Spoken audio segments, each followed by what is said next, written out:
Hello, Abby again. This is Sandy. Just wanted to show you what we're going to be doing for our salmon today. All right.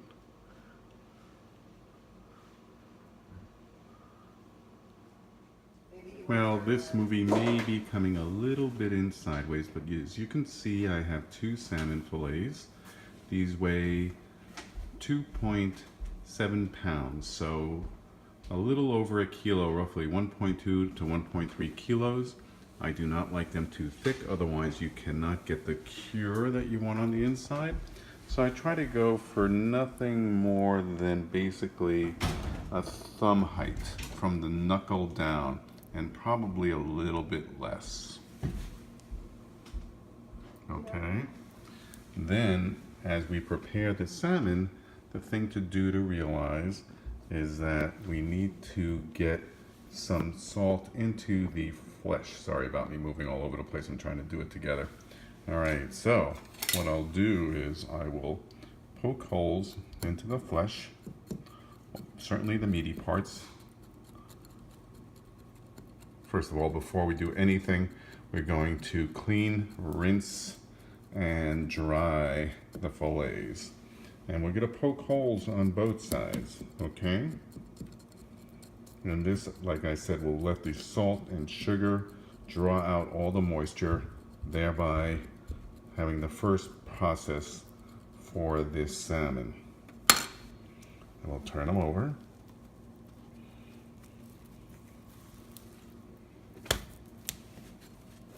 And we won't get Margie mad because I'm making a mess, as always.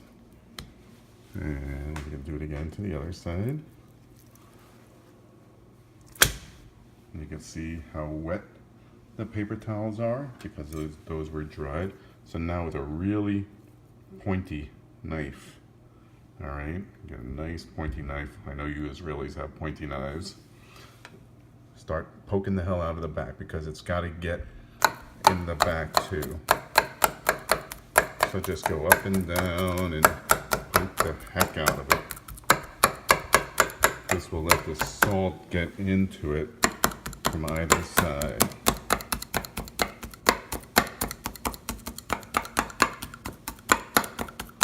Okay, next we're going to take our salt, all right, and we cut out the salt, and you can see here that I am using 1 pound 10 ounces and two of these, so that's going to be 2 pounds and 20 ounces, so it's 2.2 pounds per kilo. So this would be about, again, 1.3, 1.4 kilos. And I will use an equal amount of sugar to make my combination that I put into a large mixing bowl, and I mix them together. Take good pain to make sure that the sugar is all, bunched down and is not clumpy. Okay, and then we'll put that into the bowl, and we will start doing that. You want to start? I'd like to know how you pause this damn thing. Do you have any idea? Just hit the stop button. Well, yeah, but the stop button, then I have to start a new one. All right, we'll start a new one. Okay, here we go again. So as you can see, I have taken a long tinfoil pan and we put the half of that sugar and salt combination on the bottom. Since I moved it, I obviously am going to have to reseat it a little bit. So we'll just take that back out, get it nice and flat. Like I said, take roughly half of that sugar salt combination, lay it out in the big long pan. The reason my things are crimped because that's the only way it's going to fit into my refrigerator. But if you have a nice refrigerator and it's long, you don't have to crimp it the way that I did. All right, and flatten it out, do it nicely. All right, and you take both fillets Now, obviously, since you're going to be a newbie, you might want to just try one fillet or even a little small piece of salmon and, and see how that works for you. So I take 2 of these fillets, I take both fat sites, and I make sure that they're all exposed to the short sugar. So you can see along this line that there's nothing in between it, because if you have some overlap, some of the salmon is not going to get the salt sugar solution or mixture. All right, then we take the rest of that mixture that I made in a big giant bowl. So again, around 1.2, 1.3 kilos of salt for the same amount of sugar. If you don't have brown sugar or it's too expensive in Israel, just use regular white sugar. All right, it might give it a little bit different taste, but it is what it is. If you're investing heavily in the salmon, you might want to invest a little bit in the salmon, in the sugar as well. All right, now I'm just gonna pour it all in very nicely. And I'm going to spread it out and cover it all very nicely. Then I'm going to take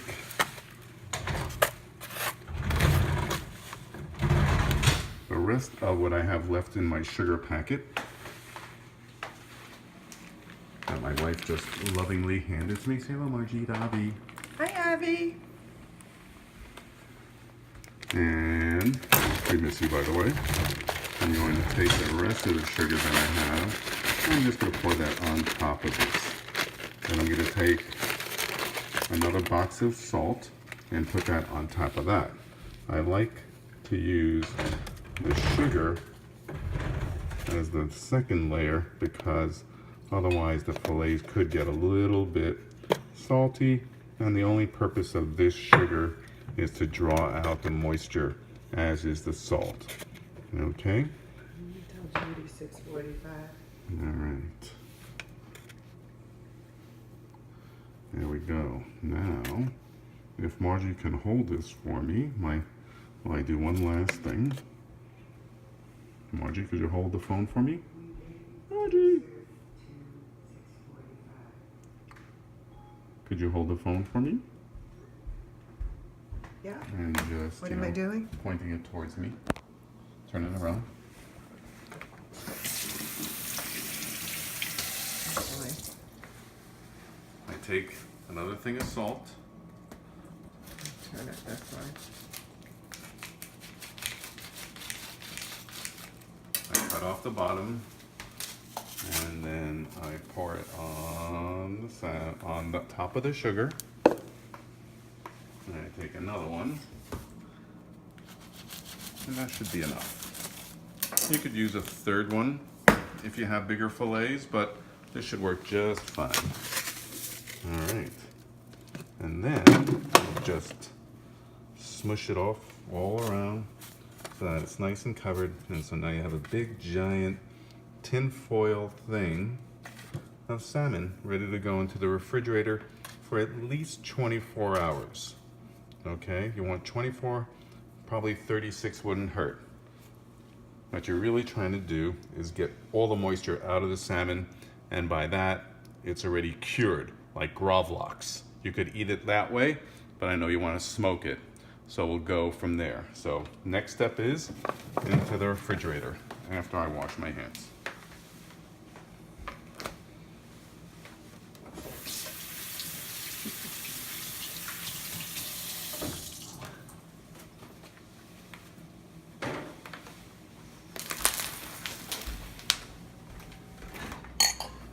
You have this special little slot in our refrigerator that fits it perfectly. As you can see, it's loaded with all sorts of shit. And we put it in there, and we say goodbye to it until a day and a half from now. And that's part one. The rest is coming. Good morning again, Avi. Here is what the salmon looks like after a day or so in the salt and sugar solution. You see how the salt and sugar absorb all the moisture from the salmon. And as promised, as we had talked about in the car, and when you're there, you can literally have what I like to call an Avi stiffy. Look at that. Stands up all on its own. Doesn't need much help. Alright, so we'll take both of these guys out and we'll rinse them off. And we'll put them into a new container because I find that's easier than trying to clean this monster. Alright. And then get those out. Get rid of this guy. Rinse these guys off. And just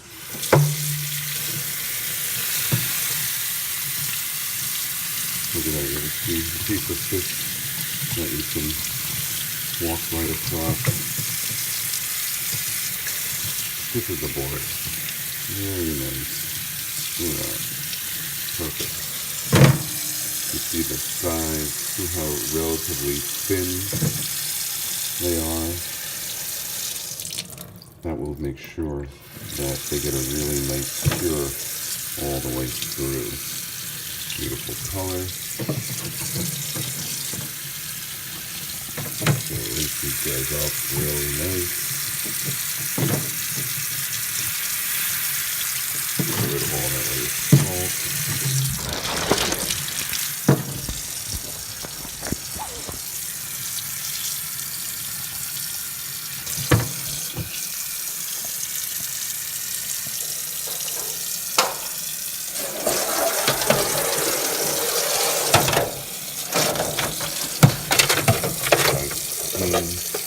New tinfoil pattern. We fill it up with water. I'll rinse it off like once after the salmon gets covered, and then I'll just get rid of the water that's in here after just one rinse, and then I'll keep it in the water and put it in the fridge for about an hour or two. We'll take it out of the fridge and then we'll go to the next step, which will be the drying. That will be the next video. Hello, Avi again. We have taken the salmon out of their water bath, which I have put back in the refrigerator. I failed to say that last time. And now we're going to transfer it over to a drying rack. The drying rack looks something like this. The important thing to realize is that they have legs on the bottom, so that air will circulate underneath and above to make sure that everything dries out nicely. So we're going to take the salmon right out of the water bath. Again, 1 to 2 hours is good. We'll put them on the drying racks. We want to keep them separate from each other so that they don't stay wet if they contact each other. So just like that. 2 on the rack, and then into the refrigerator they go.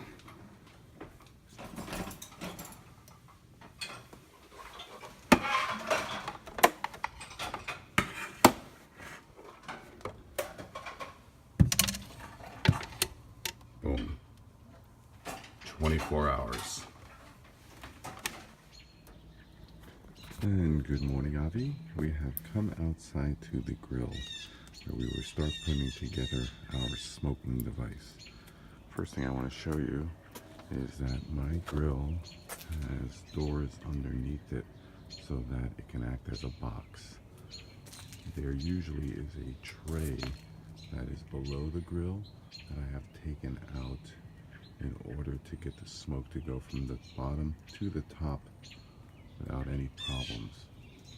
But the key here is that if you don't have a bottom where you can close the door like that, you can always just put it on the top of the grill right next to the salmon, right where this tall tube is. That tube is holding my hot coals that I will be using in this can in order to make what I like to call cold smoke. So this is your basic good sized can, like a soup can. It's roughly about, the size of your hand up to about 3 inches above your wrist. So a good sized soup can.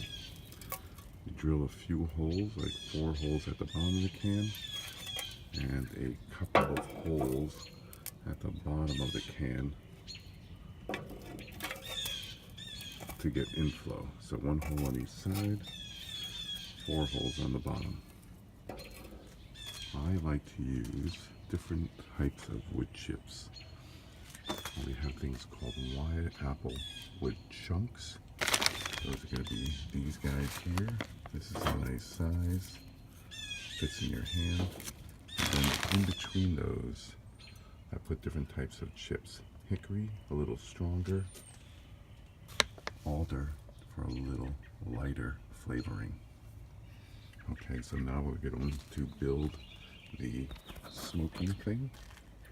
So I'm going to take a couple of the hot coals that I have in here, and I use tongs and move things around. I put those into the bottom of my smoking thingy, and I try to keep the airflow holes open. Then I'll take a wood chunk, because this way it won't block the airflow. Like that. I'll take 1 or 2 of those. Then I'll add a few of the chips.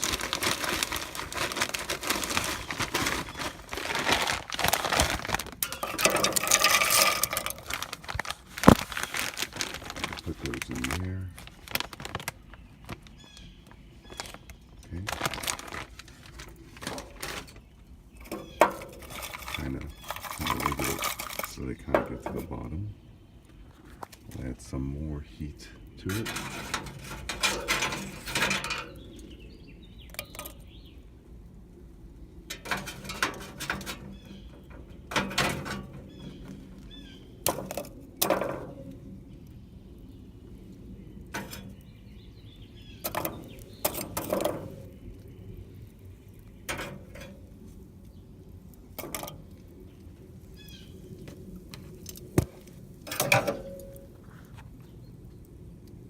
You can see it's starting to smoke a little bit.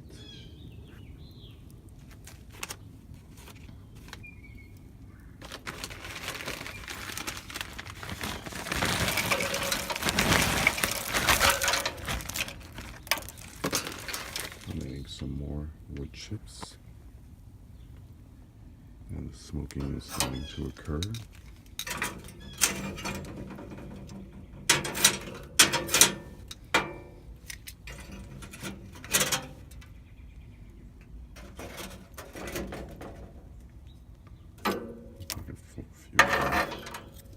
Wood chip, a few more hot charcoals.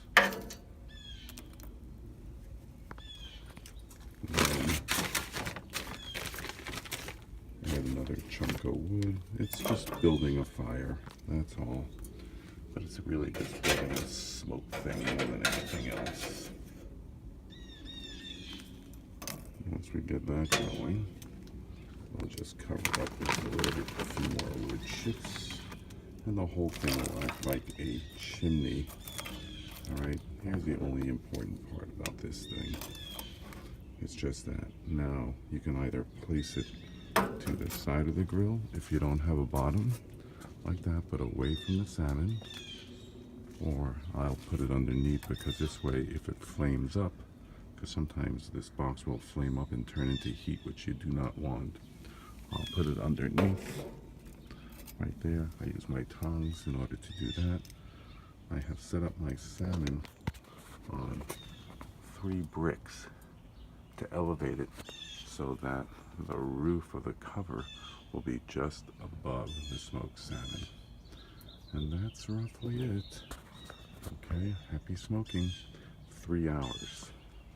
Now the only other thing that we have to worry about is once we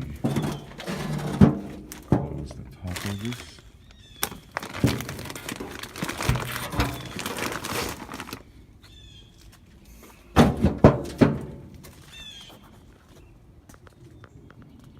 you can see that it's smoking from below.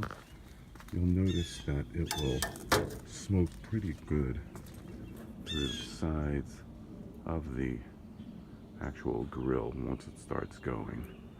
And if you don't see any smoke coming out from the grill, it means that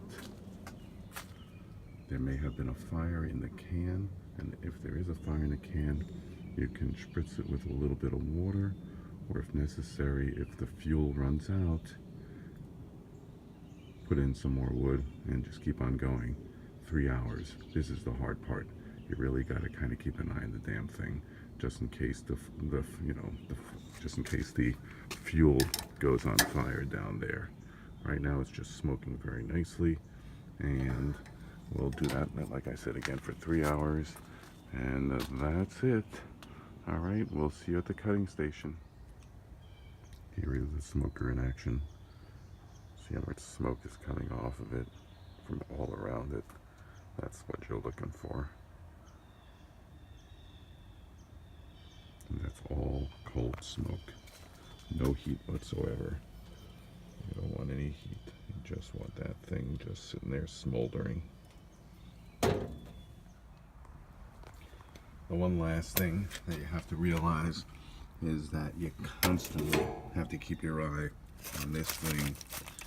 It needs to be replenished and sometimes shaken around to get the smoke going on it and develop new air pockets. So this requires, essentially, unfortunately, 3 hours of your time. And this is the biggest time commitment that you have for the whole process. But if you have other things to do around the house, it certainly can be done easily. Say hello to Avi. Hey, Avi. This is your And tour my guide. son Matt. And we're going into the kitchen and we're going to see the final product. Oh, look at that. Isn't that beautiful? Wow. Alright, now let me show you what type of knife you need to buy. Where is my knife? Here comes a knife. Making Look at that. This is a smoked salmon knife. Slices nice and thin, straight across. Beauty. Sharp. Very pretty. Made by Global.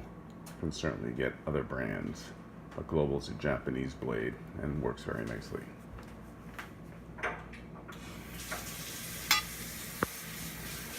Have a good one. I hope you get a chance to use all this good stuff. And if you have any questions, feel free to give me a holler. I'll walk you through it, and we'll go from there. And hopefully you'll be able to be the new king of salmon in Israel.